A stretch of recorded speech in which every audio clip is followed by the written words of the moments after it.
जैसे उदाहरण के तौर पर जो स्ट्रिंग्ड इंस्ट्रूमेंट्स होते हैं, जैसे गिटार है, वायलिन है, उसमें आप देखते हैं जो म्यूजिशियन होता है वो तारों को टाइट करता है, थोड़ा स्ट्रेस में रखता है। जब स्ट्रेस, अगर एकदम ढीला छोड़ दें तो वो आवाज उसकी अच्छी आएगी नहीं। तबला होता है, तबले की रस्सियों को भी, जो तबला वादक होता है रस्सियों को टाइट करता है, जब टाइट करते हैं तब उसमें से आवाज जो आती है तबले की वो बढ़िया आवाज आती है। हम लोग भी जब ऑपरेट करते हैं तो we are stressed, there has to be some amount of stress. हम खड़े होकर ऑपरेट करते हैं, बैठ नहीं सकते, हम खड़े खड़े रहना पड़ा, खड़े ताकि वो टेंशन बना रहे शरीर के अंदर, ताकि you can do the work in a proper way. So stress in moderation is important for you to perform your routine activities. तो हम बात ये कर रहे हैं कि how to avoid undue stress, अनुचित मात्रा में, अत्यधिक प्रमाण में स्ट्रेस जो है that we should avoid. Stress in moderation is important. भगवान श्री कृष्ण ने कहा है ना, युक्त आहार विहारस्य युक्त चेष्टस्य कर्मसु युक्त स्वप्न अवबोधस्य योगो भवति दुःखा। वो ही योग है, how to keep everything in moderation. So stress also need to be in moderation. So stress जो है, जैसे मैंने आपको कहा, वो तब होता है जब हमें ये डर लगता है कि हमारा कुछ नुकसान हो जाएगा, हमें शारीरिक नुकसान होगा, हमें आर्थिक नुकसान होगा, हमारे परिवारजनों को नुकसान होगा, हमारा कुछ बिगड़ जाएगा। इस ख्याल से स्ट्रेस बढ़ जाता है। आप पूछिए किसी स्काई डाइवर को, जो स्काई से डाइव करते हैं, कि क्यों भाई स्ट्रेस है, तो बोलेगा है तो सही, लेकिन इतना ज्यादा नहीं। क्यों? क्योंकि उसके पास पैराशूट होता है। आप सी डाइवर से पूछें कि स्ट्रेस है, तो बोलेगा कि हाँ, पहले ज्यादा रहता था, लेकिन आजकल क्या आते हैं, प्रेशराइज्ड जैकेट्स आते हैं, तो we can dive deep into the sea without much stress. आजकल ये जो कोरोना की महामारी फैली है, उसमें भी अगर डॉक्टर विदाउट पीपी जाएं, पर्सनल प्रोटेक्शन इक्विपमेंट के बगैर जाएं, तो स्ट्रेस रहेगा, लेकिन जब पीपी रहता है तो स्ट्रेस की मात्रा काफी कम हो जाती है। अगर आपका मोबाइल पानी में गिर गया तो आपको स्ट्रेस होगा, लेकिन अगर आपको कोई ये कह दे कि आपका मोबाइल जो है वाटर रेजिस्टेंट है, तो आपको टेंशन नहीं होगी, आपका स्ट्रेस घट जाएगा। जापान में आपने देखा होगा कि जापान में बार बार भूकंप आते रहते हैं, और वहां की बिल्डिंग जो है वो अर्थक्वेक रेजिस्टेंट बनाते हैं, ताकि भूकंप से उसको नुकसान हो ना हो। करीब 9-10 रिक्टर स्केल पे अगर भूकंप आए तो भी वहां पर नुकसान ना हो, इस तरह की बिल्डिंग बनती है, अर्थक्वेक रेजिस्टेंट बिल्डिंग। इसलिए वहां पे तो दिन में ऐसा कहते हैं कि 4 से 5 रिक्टर स्केल पर अनेक झटके आते हैं जापान में। It is very earthquake prone area, लेकिन लोगों को स्ट्रेस नहीं होता है, they keep doing their job in a routine way, because they know कि हमारी बिल्डिंग जो है वो अर्थक्वेक रेजिस्टेंट है। तो अगर मैं आपको ये कहूं कि हमारा ये जो आई है वो भी स्ट्रेस रेजिस्टेंट है, तो शायद आपको स्ट्रेस कम हो जाएगा। तो जानने की ये आवश्यकता है हमें कि हम स्ट्रेस फ्री रहें, इसके पहले ये जानने की आवश्यकता है कि we have to understand this I. क्योंकि स्ट्रेस किसको होना है? आई को होना है। आई, ये बेसिक क्वेश्चन है, ये मूल क्वेश्चन है, मूलभूत क्वेश्चन जो है ये यही है कि हु एम आई। अगर आप ये जान लेंगे कि ये आई जो है हमारा स्ट्रेस रेजिस्टेंट है, तो आपको स्ट्रेस नहीं होगा, आपको तनाव नहीं होगा। और ये हु एम आई जो है ये दो तरह से पूछा जा सकता है। एक हमारे ऋषियों ने, हमारे तपस्वियों ने उपनिषदों में, वो सारा का सारा उपनिषद जो है उसका उसका जो फंडामेंटल जो मूट पॉइंट है वो हु एम आई ही है। वो जिज्ञासु थे, दे वर इंक्वायरिंग, को अहम, मैं हूं कौन, कुतः आयामी, कहां से आया हूं, कुत्र गंतव्यम, कहां जाना है, किम कर्तव्यम, क्या करना है। सारे के सारे उपनिषद जो है वो मानव जीवन के जो मूलभूत सिद्धांत हैं उस पे स्ट्रेस करता है। हु एम आई, मैं हूं कौन, मैं आया तो हूं इस संसार में, लेकिन मैं हूं कौन, मुझे क्या करना है, मुझे मेरा क्या कर्तव्य है, मुझे क्या कहाँ जाना है। और एक दूसरा जो होता है हु एम आई, वो धाक जमाने के लिए भी कर सकते हैं लोग। जैसे एक एयरपोर्ट पे एक घटना मैं बताता हूँ आपको। एयरपोर्ट पे कुछ गून किस्म के लोग जो पॉलिटिकली ज़्यादा कनेक्टेड थे, वो एयरपोर्ट पे अपने, एक व्यक्ति पॉलिटिशियन एयरपोर्ट पे पहुंचता है अपने लाव लश्कर के साथ, लेट पहुंचता है। तो जब काउंटर पे बोर्डिंग गेट पे जाता है तो उससे कहते हैं कि भाई सिक्योरिटी के लिए, तो उन्हें कहते हैं कि भाई your flight is already on the runway and you have come late. तो वो धाक जमाने के लिए कहता है, क्या कहता है, ये कहता है कि यू नो हु एम आई, वो धाक जमाना। तब ऐसा ही हुआ, तो वो पॉलिटिशियन ने कहा कि यू नो हु एम आई। तो वो जो लेडी थी रिसेप्शन पे, उसने बोला, उसने अपना माइक शुरू किया, माइक चालू किया, टंग, we have a unique problem here, there is a passenger who doesn't know who he is, so can somebody help. सो कहने का मतलब ये है कि ऐसे भी लोग होते हैं जो अपना, they want to show their clout, they want to show their status, एक धाक जमाने की कोशिश करते हैं, एक रौब दिखाने की कोशिश करते हैं। तो उस सिचुएशन में भी लोग ये कहते हैं हु एम आई। मैं आपको एक दूसरी घटना बताता हूँ। जब मेलबर्न में, ऑस्ट्रेलिया में, मेलबर्न में ऑस्ट्रेलियन ओपन चल रहा था, तब 2018 में फाइनल होने वाला था tennis tournament Australian open, Roger Federer और मैरिन सिलिच। तो रॉजर फेडरर जो है, वो जो प्लेयर्स की एंट्री वाला एरिया होता है, वहां पे वो आई कार्ड चेक करते हैं, जो सिक्योरिटी वाले होते हैं वो आई कार्ड चेक करते हैं। तो अनफॉर्चुनेटली रॉजर फेडरर जो है अपना आई कार्ड भूल गया होटल पे। तो वो, उसने बोला कि sir your I card, he was a very renowned person, he is playing, he is the main person for whom the whole Australian crowd has gathered in the Melbourne Rod Laver arena. लेकिन वो security वाले ने उसको पूछा, sir you have to show your I card. तो उसने बोला, I am sorry, I have forgotten my I card, I will wait here. Security वाले ने उनको कहा कि भाई mister Roger Federer, I know, you please go in. तो भी he did not go in. He asked his team कि भाई I have forgotten my I card at the hotel, will you please bring the I card. He entered the arena only when he got the I card. So कुछ ऐसे लोग भी होते हैं जो अपनी धाक, अपने जो सरल लोग होते हैं, अम्बल होते हैं, धरती पे रहते हैं, वैसे लोग भी होते हैं। तो ये जो है सामान्य तरीके से, अगर हम हु एम आई बोलेंगे, हु आर यू, अगर कोई आपको प्रश्न करेगा तो आप अपना फोटो दिखाएंगे, या आप अपना लाइसेंस दिखाएंगे, आप अपने आई कार्ड दिखाएंगे, आधार कार्ड दिखाएंगे, पासपोर्ट दिखाएंगे। लेकिन क्या वो आप हैं? हम सेल्फी तो लेते हैं, but we don't know self. So the problem is we don't know the self. एक राजकोट की मैं घटना, सत्य घटना मैं बताता हूँ आपको, कि एक ट्रैफिक पुलिस वाला, उसने 3 बंदे मोटरसाइकिल पे जा रहे थे हेलमेट बगैर। तो ट्रैफिक पुलिस ने उन लड़कों को रोका और ये कहा कि भाई हेलमेट नहीं है, आप ट्रिपल सवारी जा रहे हैं, तो कानून को आप तोड़ रहे हैं, तो आपको चालान हम काट रहे हैं। तो उसने चालान काटा 100 रुपए का। 100 रुपए का चालान काटा। तो जैसे सामान्य लोगों की आदत होती है, तो अपना कनेक्शन बताना शुरू करते हैं। तो उसमें से एक लड़के ने कहा कि मैं यहाँ के कलेक्टर को जानता हूँ। तो उसने 100 रुपए का 200 रुपए कर दिया चालान में। दूसरे लड़के ने कहा, अरे मैं यहाँ के जो विधानसभा में जो सदस्य है उनको मैं जानता हूँ, एमएलए को जानता हूँ। तो उसने 200 रुपए का 400 रुपए कर दिया। तीसरे ने कहा कि नहीं, मैं यहाँ के एमपी को जानता हूँ, तो उसने 400 का 800 कर दिया।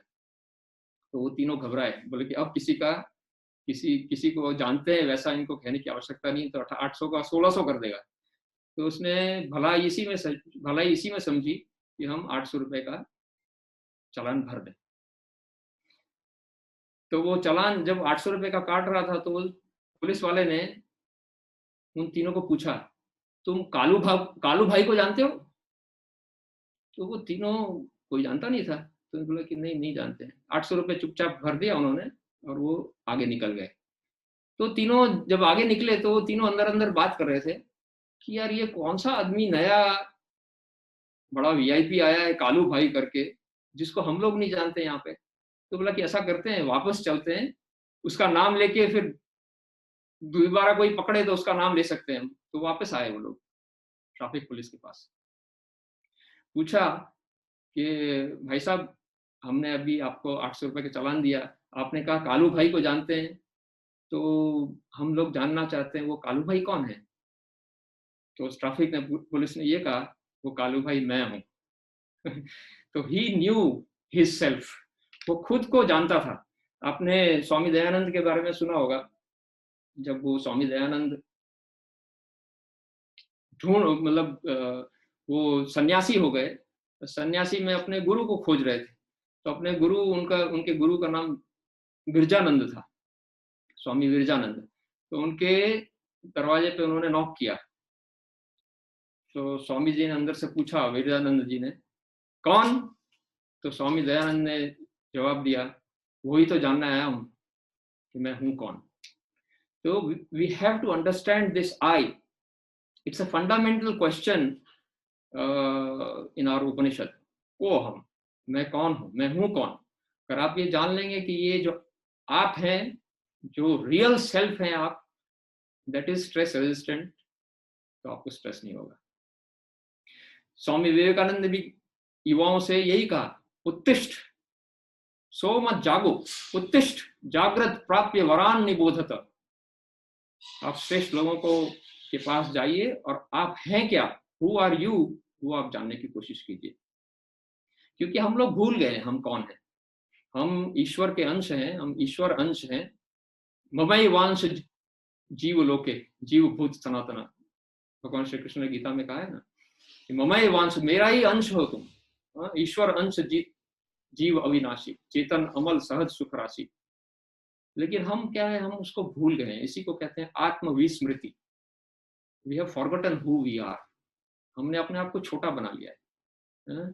और ये जो आत्मविस्मृति है, वो बीमारी ऐसी है जो बड़े बड़े लोगों को भी थी। मैं आपको बताता हूँ, हनुमान जी को थी। वो भूल जाते थे कि मेरे में कितनी ताकत है।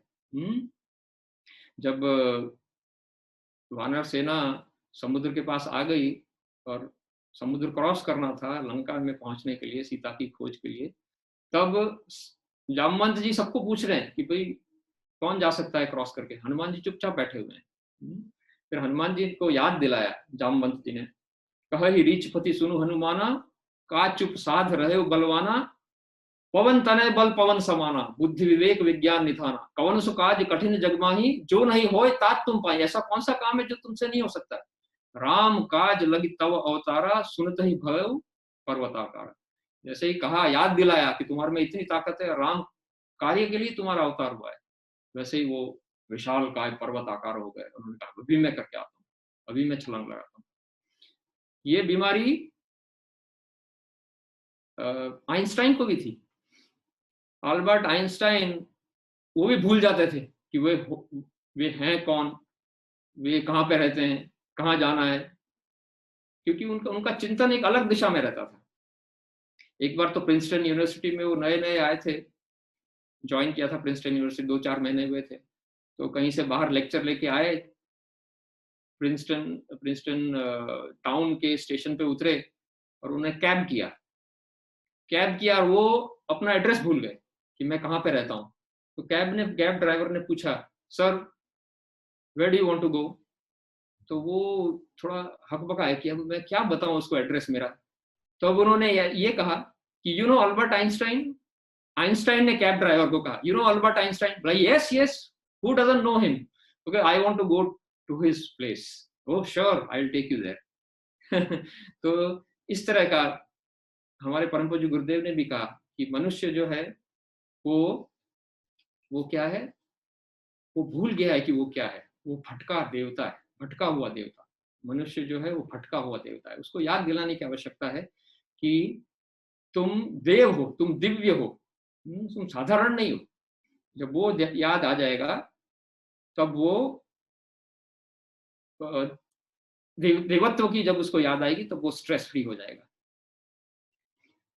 तो ये आई का जो है, अगर आप विश्लेषण करें, तो are we just the physical body? क्या हम केवल शरीर, ये मेरा बहुत ही प्रिय स्लाइड है। ये जो है, ये दो जुड़वा बच्ची, इसको किफेलोपेगस या क्रेनियोपेगस कहते हैं, आइडेंटिकल ट्विंस जो सिर से जुड़ी हुई है। तो इसके अंदर है क्या कि इनका ईरानियन ट्विंस है। करीब 20 साल पहले इन लोगों का ऑपरेशन हुआ था सिंगापुर में, लालेह और ललान बिजानी। और 29-30 साल की उम्र में उनका ऑपरेशन हुआ सेपरेशन का। और उन्हें ये बताया गया, डॉक्टर ने ये बताया कि भाई ये बहुत ही जटिल ऑपरेशन है, कॉम्प्लिकेटेड सर्जरी है, and this the surgery will Intel a very high risk, and there is a 90% chance that you won't survive. 90% chance that you won't survive. फिर भी they decided to go ahead and separate. उनको journalist ने प्रश्न पूछा surgery के एक दिन पहले, एक प्रेस कॉन्फ्रेंस हुई कि भाई आपको जो पता है कि ये सर्जरी जो है ये जटिल सर्जरी है, and it is a very high risk surgery, and the surgery will last for almost 24 hours, and a whole team of neurosurgeon, vascular surgeon, plastic surgeon, general surgeon will be involved in doing the surgery. तो इस उम्र में why do you want to take this risk? तब उनका जवाब जो था बहुत ही चौंकाने वाला जवाब था।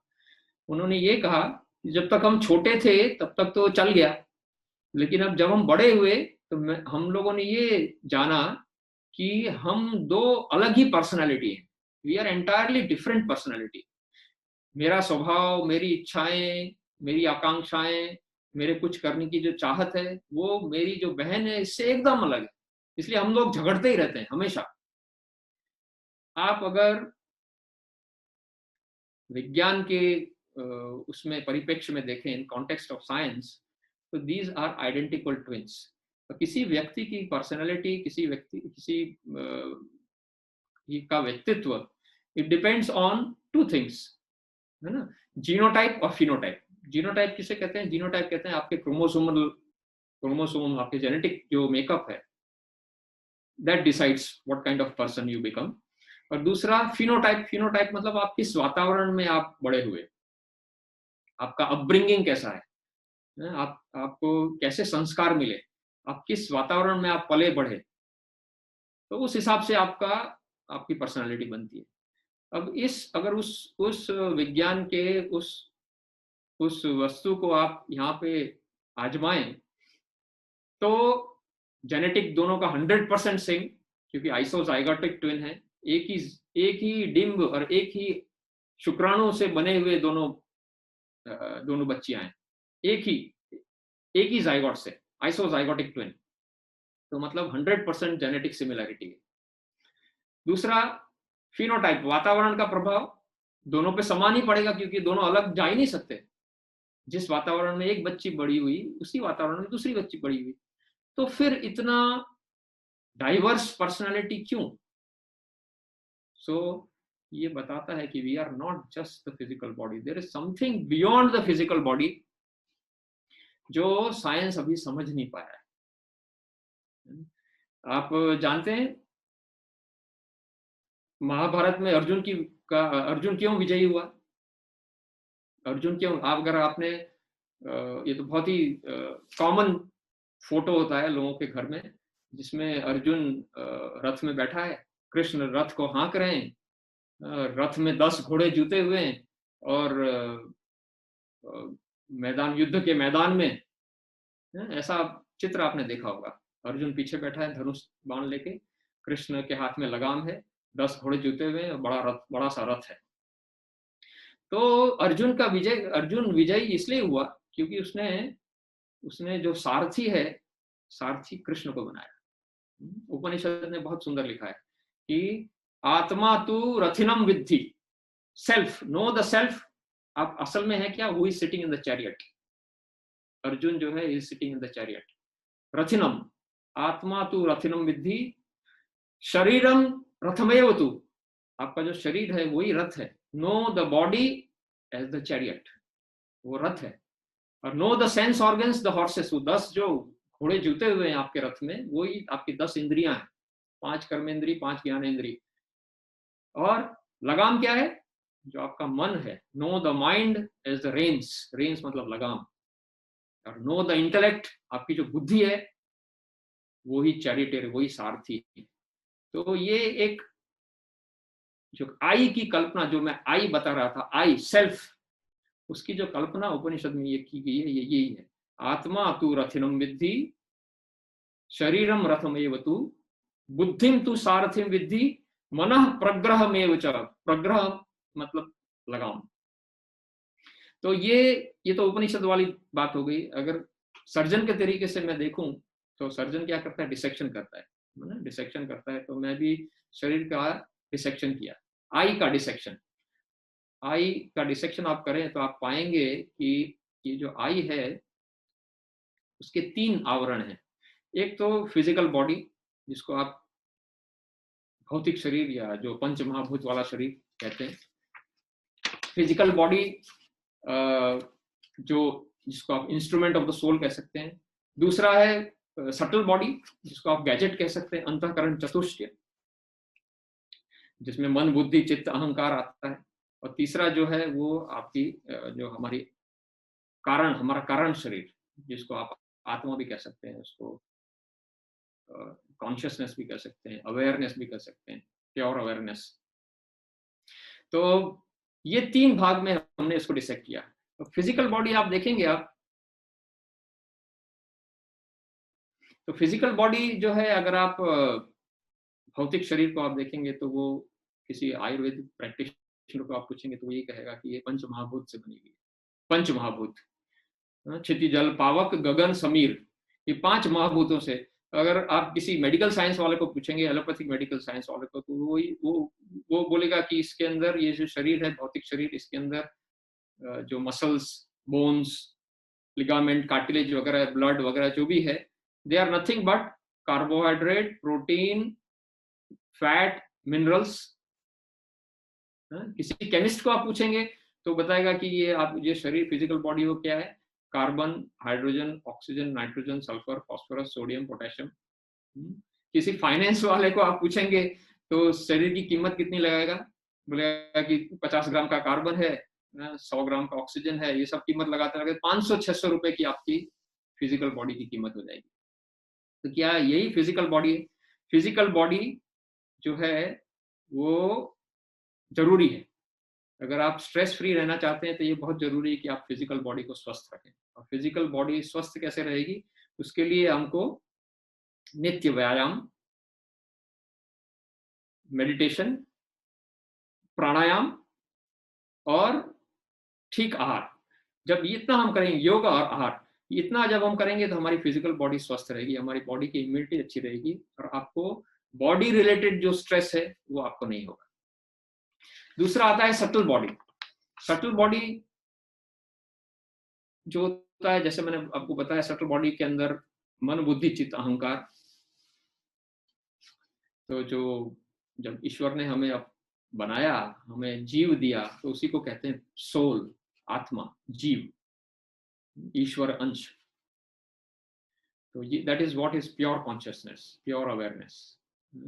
और वो जो है वो सत्य चित्त आनंद है, वो आनंद है। जब हम ये जानेंगे कि वी आर ब्लिस, सुख, कि हम के लिए दौड़ते हैं बाहर, हम अंदर नहीं जाते, वहां पे प्रॉब्लम आता है। हम वी आर टोटल ब्लिस, इसको हम भूल जाते हैं। और जब ईश्वर ने हमें बनाया, हमारी आत्मा को, हमारे आत्मा के साथ एक निजता जोड़ दी, एक ईगो जोड़ दिया, एक आइडेंटिटी जोड़ दी, उसी को कहते हैं अहंकार। और प्रत्येक आत्मा के साथ उन्होंने एक कैमरा लगा दिया, जिसको आप सीसीटीवी कैमरा बोलते हैं, वो जिसको आप शास्त्रों की भाषा में, सामान्य भाषा में चित्रगुप्त कहते हैं। ऐसा कहते हैं कि वो जो गुप्त चित्र लेता रहता है और जो लास्ट में आपके कर्मों का लेखा जोखा करता है। तो ये हो गया आपका कारण शरीर। अब आते हैं सटल शरीर, जो सूक्ष्म शरीर है। वो क्या है? वो है मन बुद्धि चित्त अहंकार। माइंड जो होता है, जिसको आप मन कहते हैं, वो सुपरफिशियल माइंड, रिफ्लेक्स माइंड है, इंस्टिंक्टिव माइंड है, जो आपकी स्वाभाविक मनोवृत्ति जो होती है वो इसी माइंड से कंट्रोल होती है, रिफ्लेक्स माइंड। आपको भूख लगी तो आपका मन जो है कहेगा चलिए जाके खाना खाते हैं। आपको कुछ पढ़ना है, तो चलिए किताब ढूँढते हैं। तो वो ये जो माइंड है, ये मन है, वो डायरेक्ट करता है। बुद्धि क्या होती है? बुद्धि होती है अ, जो डिस्क्रिमिनेटरी माइंड होता है, जो आपको जिसके अंदर विवेकशीलता होती है, जो तर्क संगत वस्तु है, तर्क संगत वस्तु के लिए आपको गाइड करता है कि ये करनी चाहिए, ये नहीं करनी चाहिए। Discerning mind, what is right, what is wrong, उसको वो भार देता है और वो माइंड को गाइड करता है कि ऐसा करना चाहिए। उसी के अंदर, बुद्धि के अंदर ही बुद्धिमत्ता होती है, आपकी क्रिएटिविटी होती है, आपके रिजोल्यूशंस होते हैं, आपके संकल्प होते हैं और आपकी मेमोरी होती है, आपकी स्मृति होती है, वो है बुद्धि। और चित्त क्या होता है? चित्त होता है, it's a store house of belief, faith, habits and ideology. आपके संस्कार, आपकी आदतें, आपका स्वभाव, आपके विचार, जो आपने जन्मों से या इस जन्म में अभी तक आपने जो संचित किया है, स्टोर किया है, जिससे जो आपकी आदत बन गई है। कुछ लोग आप जानते होंगे कि कुछ लोग ईर्ष्यालु होते हैं, कुछ लोग तुनक मिजाजी होते हैं, कुछ लोग आलसी होते हैं, प्रमादी होते हैं, कुछ लोग लालची होते हैं, स्वभाव से ही अहंकारी होते हैं। और कुछ लोग ऐसे होते हैं जो उदारमना होते हैं, संवेदनशील होते हैं, प्रामाणिक होते हैं, प्रेमी होते हैं, करुणामय होते हैं, संवेदनशील होते हैं। तो ये जो गुण हैं, सद्गुण कहें या दुर्गुण कहें, जिस जहां पे इकट्ठा होते हैं उसी को कहते हैं चित्त। और हमारा हमारा जो मनुष्य जीवन जो हमें मिला है, वो इसलिए मिला है कि हम ये चित्त में से दुर्गुणों को हटाएं और सद्गुणों का समावेश करें। मानव शरीर का अगर, if you ask me, one goal of human life, मानव जीवन का अगर एक कोई ध्येय या एक कोई इंपॉर्टेंट गोल है, वो ये है कि यू क्लींस योर चित्त। आपके चित्त को आप साफ कीजिए, दुर्गुणों को हटाइए, सद्गुणों को लाइए। राम भगवान ने जब अयोध्या में अपना उनका कोरोनेशन हुआ, तब जब वो राजा बने, तब उन्होंने लोगों को, राम राज्य की स्थापना जो हुई उसका बेसिक फंडा वही था। उन्होंने अपने प्रजाजनों को कहा, बड़े भाग मानुष तन पावा। आपको जो मनुष्य तन मिला है, you are very lucky that you have received this human body. तो ये जो अगर हमको हमें मिला है मनुष्य जन्म, उसका एक इंपॉर्टेंट चीज ये है कि आप चित्त को खाली कीजिए, दुर्गुणों से खाली कीजिए और सद्गुणों को भरिए। यद श्रेय स्यात्, उसको लाइए, जो अच्छा है उसको लाइए और जो खराब है उसको निकालिए। तो ये चित्त, और ये बहुत मुश्किल है, कोई आसान काम नहीं है। अगर आप तुनक मिजाजी हैं या अगर आप ईर्ष्यालु हैं या आप लालची हैं, तो इसको ठीक करना कोई वो आसान नहीं है। इसके लिए बहुत मेहनत करनी पड़ती है, क्योंकि ये जो विकार है, ये जो दुर्गुण है, वो जड़ जमा के बैठे रहते हैं अंदर। इसके लिए काम, you have to work on it. उसके ऊपर आपको मेहनत करनी पड़ती है, बहुत मेहनत करनी पड़ती है। क्योंकि एक मैं घटना बताता हूँ, ये हंसने वाली बात है, लेकिन जस्ट उसको आसानी से आप समझ सकें। एक बरसात के दिन थे, एक व्यक्ति मुंह खोल के सो रहा था, तो जो सांप निकला, सांप को ठंडी लग रही थी तो उसके मुंह में घुस गया और पेट में चला गया। उसकी पत्नी ने देखा कि मेरे पति के पेट के अंदर सांप चला गया, तो दौड़ के उसको पकड़ के डॉक्टर के पास लगी। डॉक्टर के पास ले गए तो डॉक्टर ने बोला कि, डॉक्टर को पूछा कि डॉक्टर साहब, ये सांप इनके पेट में चला गया। तो बोला कि तब तो ऑपरेशन करना पड़ेगा। तो बोला कि ऑपरेशन के सिवाय, जैसे कोई दर्दी, कोई पेशेंट चाहता नहीं है कि मेरा ऑपरेशन हो, ऑपरेशन के सिवाय कोई रास्ता हो तो बताइए। तो उसने बोला कि ठीक है, एक काम कीजिए, एक दवाई में लिख देता हूँ, आप ले आइए सामने के स्टोर से। तो उन्होंने लिखा 50 ग्राम चना और 50 ग्राम रबड़ी। तो उसकी पत्नी ने देखा कि 50 ग्राम चना और 50 ग्राम रबड़ी, बोला ये कोई दवाई है? बोला मैं डॉक्टर हूँ कि आप डॉक्टर हैं? बोले ना, डॉक्टर तो आप ही हैं। तो ठीक है, मैंने जो कहा है वो लेके आई। वो गई सामने दुकान से, हॉस्पिटल के सामने दुकान थी, वहां से लेके आई। बोला आप खिला दीजिए इनको। तो बोले कैसे खिलाऊं? तो बोला पहले आप चना खिलाइए, जब चना खा ले उसके बाद रबड़ी खिलाइए। तो वैसा ही किया। जब उन्होंने खा लिया तो बोला कि डॉक्टर साहब कुछ हुआ तो नहीं, सांप निकला नहीं। तो बोला कि ऐसा कीजिए, आप घर जाइए। तो बोला लेकिन सांप निकला नहीं। बोला मैं डॉक्टर हूँ कि आप डॉक्टर हैं? तो ठीक है, डॉक्टर तो आप ही हैं, तो ठीक है घर जाइए। वो घर गए। बोला आप कल आइएगा। दूसरे दिन फिर आए। तो फिर बोला सांप निकला? तो बोला नहीं निकला। तो ठीक है, तो ये दवाई फिर से मैं लिख देता हूँ, फिर से आप ले आइए। तो ये सिलसिला 2 दिन चला, 3 दिन चला। अब तो वो डॉक्टर लिखता उसके पहले ही वो उसकी पत्नी जो लेके आ जाती। 20 दिन हो गए। अब वो जो है थक गए। बोला कि डॉक्टर साहब सांप निकल नहीं रहा है, आप कैसी दवाई देते हैं? हम ऐसा कहें तो आप किसी बड़े अस्पताल में हम जाएं।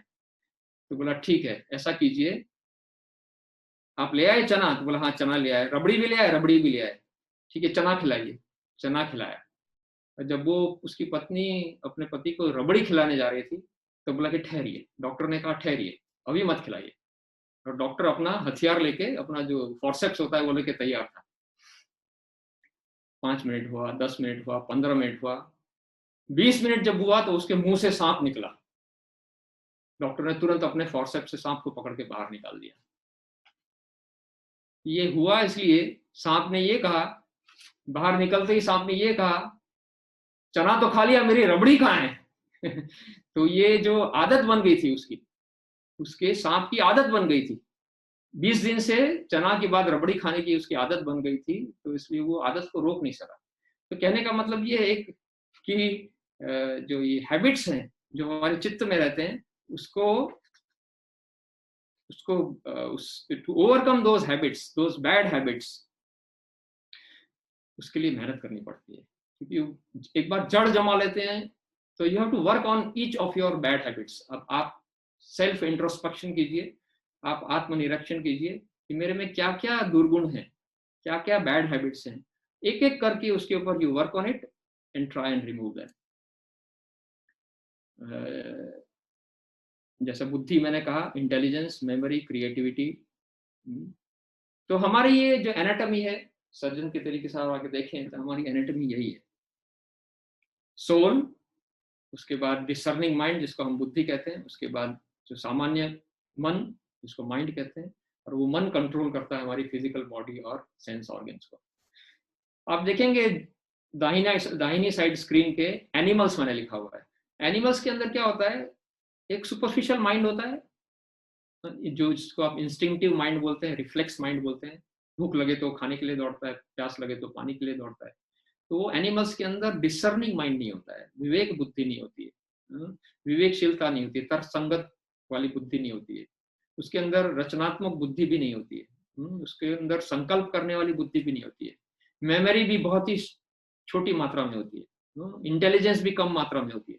तो ये माइंड और physical body with sense organs वो पशुओं के पास होती है। आदमी के पास आप लेफ्ट साइड में देखेंगे तो man has all the three, discerning mind मतलब बुद्धि, मन और शरीर। Alcohol, why alcohol is not good?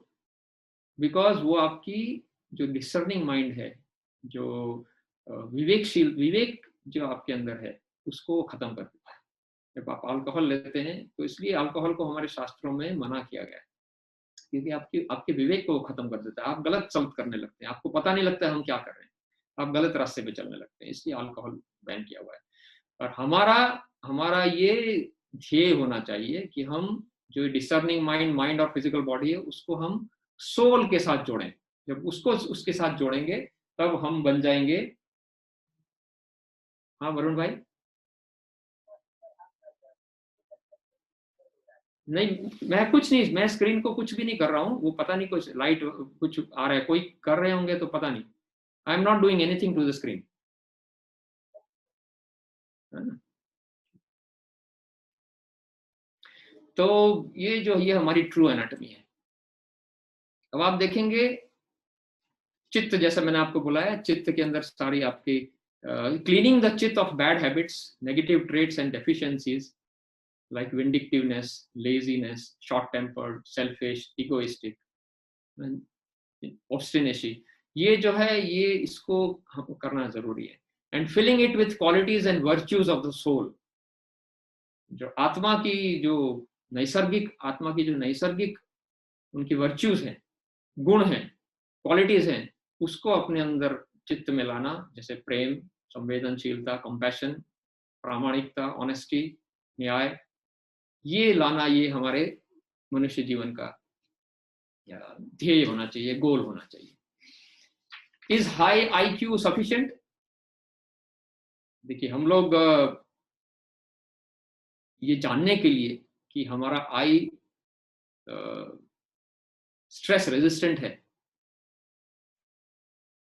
वो जानने के लिए क्या intelligence, good intelligence is necessary, is sufficient? नहीं, it is not necessary.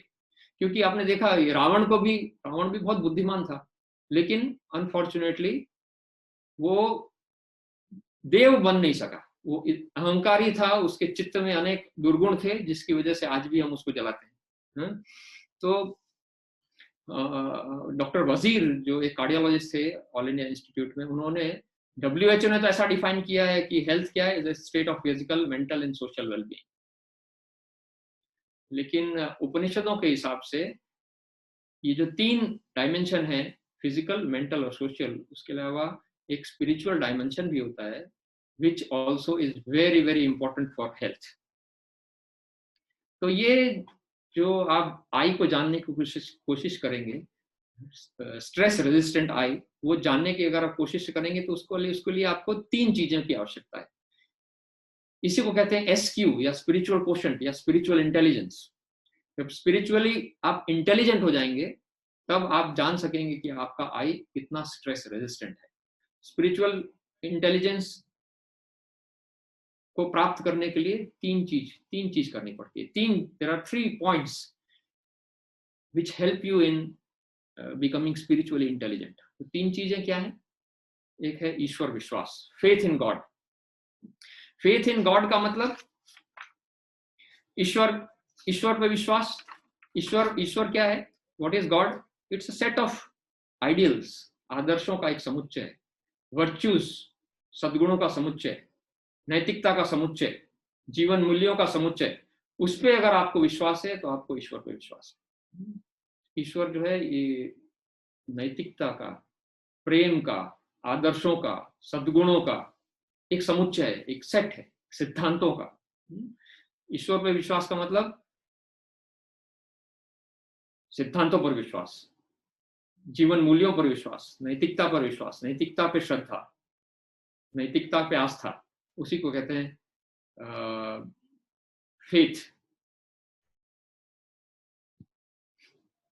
Faith in God. हमारा आजकल फेथ कैसा रहता है? हमारा आजकल फेथ ऐसा रहता है कि कुंजर शौचवत, जो हाथी जब स्नान करता है, हम भगवान के मंदिर में जाते हैं, हम सुबह प्रार्थना करते हैं, माला करते हैं, पूजा करते हैं, लेकिन जब वो स्पिरिचुअल स्नान हुआ, उपासना करना, माला करना, आरती करना, भगवान को दिया दिखाना, मंत्र करना, वो क्या है? स्पिरिचुअल स्नान, स्पिरिचुअल बात। लेकिन वो करने के बाद हम बाहर आते हैं तो हम वो हाथी के जैसा, हाथी को आपने देखा है स्नान करते हुए? जब हाथी स्नान करता है, कुंजर शौच बोलते हैं उसको, मन्य कुंजर शौचवत।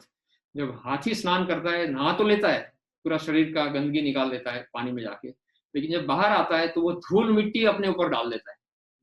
तो हमारा जो है फेथ इन गॉड, ईश्वर पे जो श्रद्धा है, वो तभी तक टिकी रहती है जब तक हम किसी मंदिर में हो या उपासना कक्ष में हो या भगवान के सामने बैठे हो। जब वहां से हम दूर हटते हैं तो सारा गड़बड़ हो जाता है।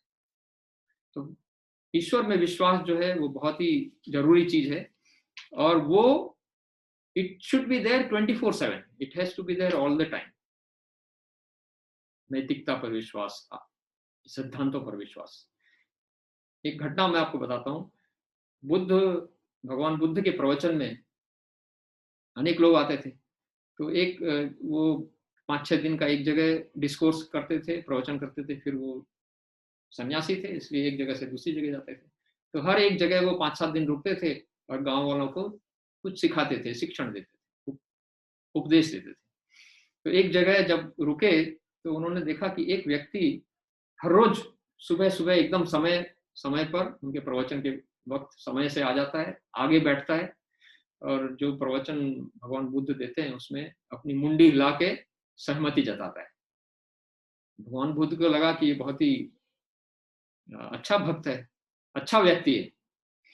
तो जब अंतिम दिन था प्रवचन का, तो उन्होंने अपने शिष्यों से कहा कि ये आदमी जरा अच्छा आदमी लगता है, मेरी बात पे अपनी मुंडी हिलाता है, सहमति जताता है, मेरी बात ध्यान से सुनता है, इससे मैं मिलना चाहता हूँ। तो उनके शिष्यों ने कहा कि गुरुजी, ये ऐसा है कि ये इस गांव का सबसे बड़ा चोर है, ये चोरी करता है। तो बोला अच्छा ऐसी बात है, मैं तो सोचता था कि बहुत अच्छा आदमी है, तो कोई बात नहीं, मुझे उससे मिलना है। तो जब प्रवचन खत्म हुआ, वो जाने लगा तो उसको रोक दिया, बुलाया, तो वो घबराया हुआ आया भगवान के पास, बुद्ध के पास। बोला कि भाई साहब, भैया मैंने ऐसे देखा है कि तुम मेरा प्रवचन बड़े ध्यान से सुनते हो, हाँ? अपनी सहमति जताते हो, मुंह हिलाते हो, तो मुझे लगा कि आप बहुत अच्छे इंसान हो, लेकिन ऐसा मैंने सुनने में आया है कि आप चोरी करते हो। तो उसने हाथ जोड़ के कहा कि सही बात आपने सुनी, मैं दिन में आपका प्रवचन सुनता हूँ और रात को चोरी करता हूँ। तो बोला इससे फायदा क्या हुआ? तो बोला कि प्रवचन सुनने से मेरा इहलोक सुधरता है, ये लोक सुधरता है, और प्रवचन करने से मेरा परलोक सुधरता है, और चोरी करने से मेरा इहलोक सुधरता है। तो हम भी कुछ उसी प्रकार के हैं, हम भी कुछ उसी प्रकार के हैं कि हम ईश्वर पे, ईश्वर की आराधना उपासना तो करते हैं, लेकिन हम अपने आप को सुधारते नहीं। वो है सेल्फ ट्रांसफॉर्मेशन, अपने आप को सुधारना, सेल्फ प्यूरिफिकेशन। जैसे मैंने कहा, चित्त में से सारे दुर्गुणों को निकालना और सद्गुणों को डालना, ये है सेल्फ ट्रांसफॉर्मेशन। इसी को कहते हैं साधना, अपने आप को साध लेना, अपने आप को निर्मल बनाना, अपने आप को अच्छा बनाना, शुद्ध करना, शुद्धिकरण, purification.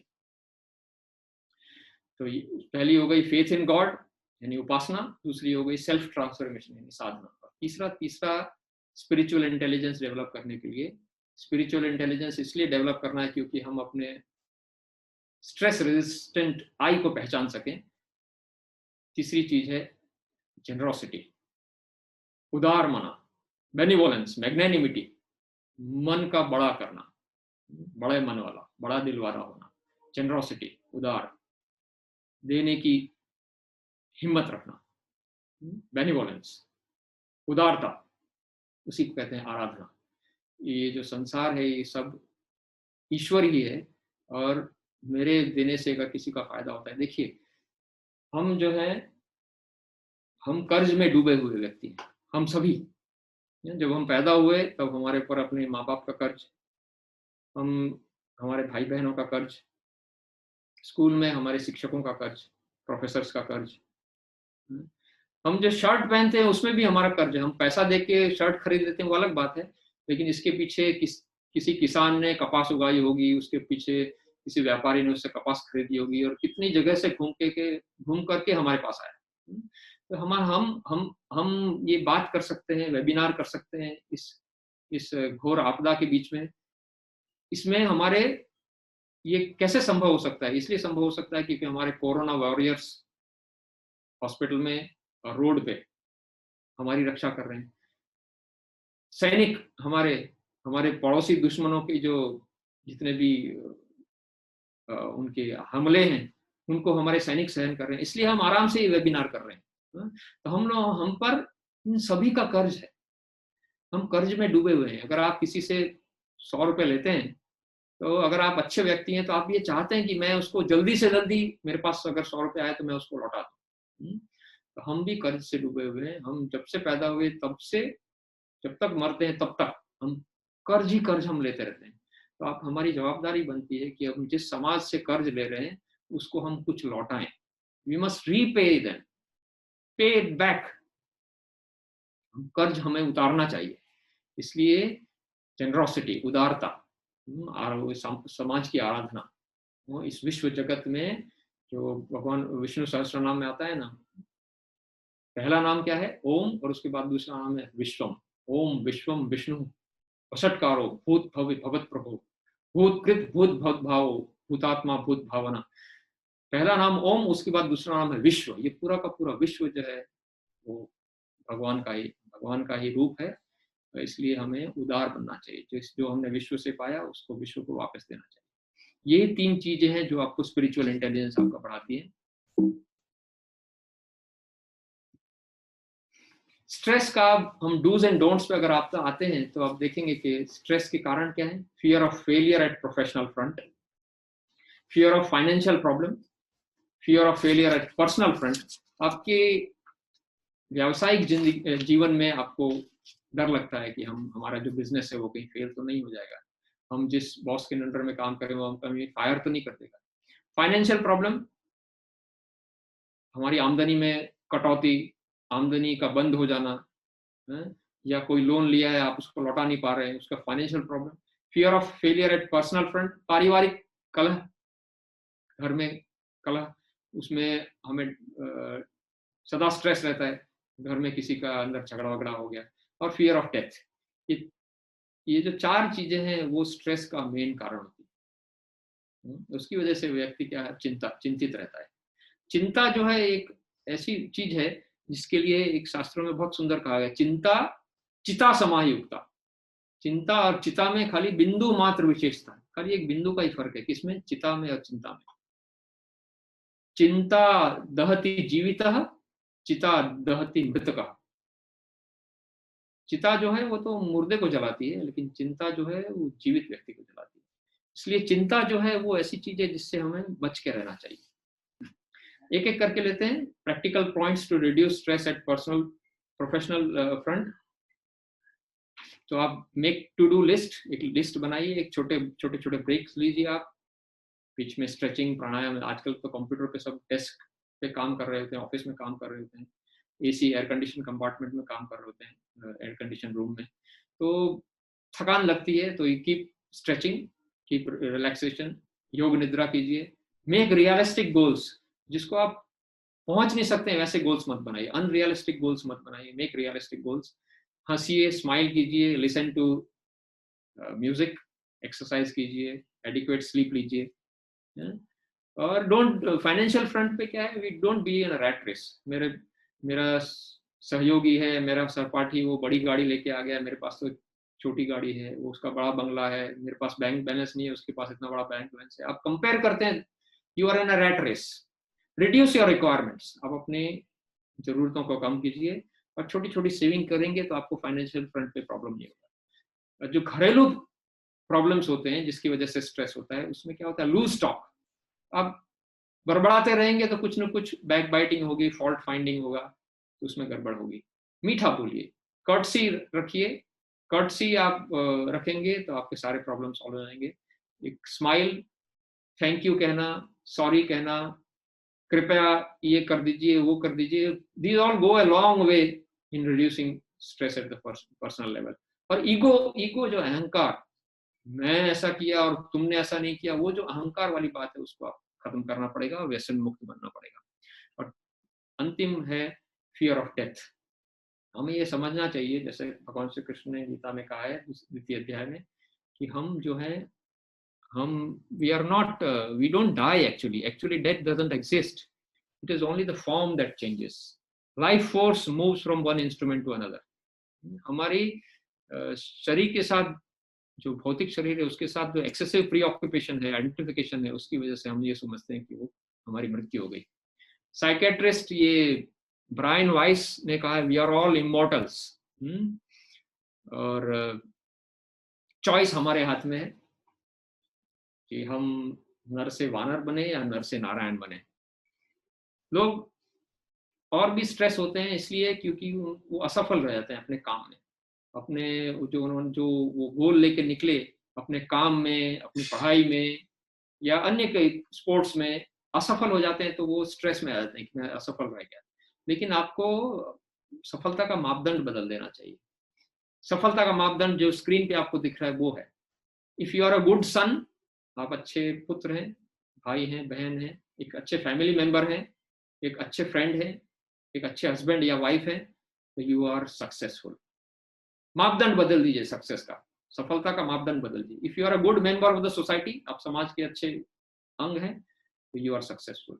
If you are a disciplined member of your establishment, आप जहाँ पे काम करते हैं, आप हॉस्पिटल में काम करते हैं, किसी मैनेजमेंट फर्म में काम करते हैं या जिस भी फर्म में आप काम करते हैं, जहाँ पर भी आप काम करते हैं, किसी दुकान में काम करते हैं, किसी कॉलेज में, हॉस्पिटल में काम करते हैं, जहाँ पे भी काम करते हैं, if you are a disciplined member of your establishment, you are successful. If you are a good citizen of the country, you are successful. If you are a good citizen of the world, you are successful. So हमको ये पूछना, spiritual intelligence में यही पूछना है कि हम उम्र से तो बढ़ रहे हैं, हमारी आयु तो बढ़ रही है, लेकिन आर वी ग्रोइंग अप? क्या हम में मैच्योरिटी आ रही है? मेरे जैसे अनेक जिज्ञासुओं को सही रास्ता बताने वाले हमारे आध्यात्मिक गुरु को प्रणाम करते हुए मैं अपनी बात समाप्त करता हूँ। ये गायत्री के सिद्ध पुरुष, और आप भी, मैं चाहूंगा कि आप भी अपने निजी जीवन में गायत्री का समावेश करें। और फाइनली मैं ये कहना चाहूंगा कि स्पिरिचुअल इंटेलिजेंस बढ़ा के आप ये जान सकते हैं कि you are a stress resistant I. और वो स्पिरिचुअल इंटेलिजेंस कैसे बढ़ाना है? ईश्वर में विश्वास। देखिए, ईश्वर जो है वो हमारा माँ, उसको आप कोई माँ बोलता है, कोई इसको बाप बोलता है, और हमें ये ध्यान रखना चाहिए कि माँ बाप को बच्चे की ज्यादा चिंता होती है। माँ बाप को बच्चे की जरूर है। Let us have faith in him. वह सर्वव्यापक है, वो सर्वज्ञ है, वो न्यायकारी है। हाँ, उसके न्याय पे हमें भरोसा करना है। जब आप उसके न्याय पे भरोसा करेंगे तो आपका स्ट्रेस चला जाएगा। आप अगर सही हैं तो why should you have stress? ये लॉकडाउन का पीरियड है जिसके अंदर हम आजकल अभी रह रहे हैं, हम अपना बाहर जा नहीं सकते। ये पीरियड जो है, ये it's an adversity. Let us find opportunity in this adversity. आज तक हमने बाहर की जिंदगी को देखा, अपना मन जो है बाहर की दिशा में लगाया, बहिर्मुखी जीवन जिया। अब ये लॉकडाउन पीरियड एक अपॉर्चुनिटी लेके आया है, एक अवसर लेके आया है जब हम अंतर्मुखी बने, हम सेल्फ एक्सप्लोर करें, सेल्फ इंक्वायरी करें, उस आई को, उस सेल्फ को जानने की कोशिश करें। अपना रथ जैसे अर्जुन ने कृष्ण को सौंपा था, हम भी उस ईश्वर को अपना जीवन रथ सौंप दें।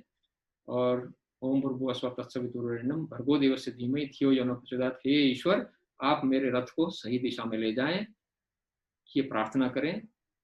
तब आप चिंता मुक्त हो जाएंगे, आप हंसता हंसता जीवन जिए और खुश रहें, मस्त रहें। सभी के लिए सद्बुद्धि और उज्जवल भविष्य की प्रार्थना के साथ मैं अपनी बात समाप्त करता हूँ। धन्यवाद।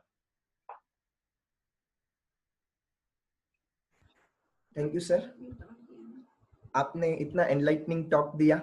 सब लोगों ने approximately more than 200 to 250 participant from across the Mumbai, Maharashtra, Gujarat and India. Even कुछ पार्टिसिपेंट्स आउट ऑफ इंडिया भी हैं, and they are from very diverse fields. Some are very renowned doctors, some are principals of engineering colleges, humanity colleges, academic के इतने renowned person हमारे साथ जुड़े हुए हैं, टेक्नोक्रेट्स जुड़े हुए हैं, और गायत्री परिवार के कुछ अच्छे परिजन भी जुड़े हुए हैं। राइट फ्रॉम शांति कुंज भी हमारे साथ कैलाश महाजन जी भी जुड़े हुए हैं, योगेंद्र गिरी जी भी जुड़े हुए हैं। So more than 200 to 250 participant from diverse fields, diverse profession आज हमारे साथ जुड़े हुए हैं।